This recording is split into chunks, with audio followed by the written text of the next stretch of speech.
Welcome to Luca is a Billionaire, where the only thing I invest in is your answers. In this video, I will show how to remove BMW 1 Series bumper. Start by parking on level ground, engage the handbrake, and disconnect the negative battery terminal to avoid shorts.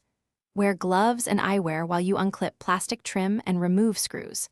Work methodically from wheel arch liners to under tray bolts, keeping fasteners organized. If clips resist, use a trim tool to avoid damage, and check for hidden screws behind fog light bezels before removal. Next, turn the front wheels for easier access and remove liner fasteners on each side.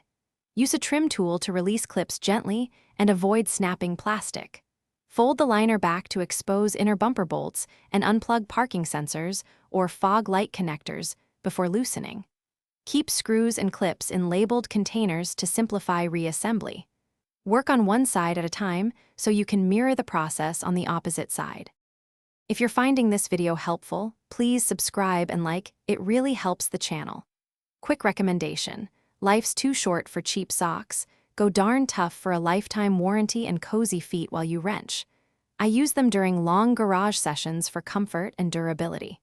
Check the description for the link and other deals, and if you grab a pair, tell me how you like them. Now let's get back to the video. With liners moved, start by removing top grille screws and bonnet bolts that secure the bumper.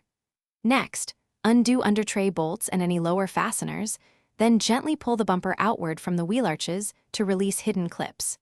Keep an eye on fog light and sensor connectors and unplug them before fully removing the bumper. Always have a helper ready to support the bumper weight as you slide it clear to prevent damage to paint or tabs. Thanks for watching and please subscribe. It's the best investment you'll ever make.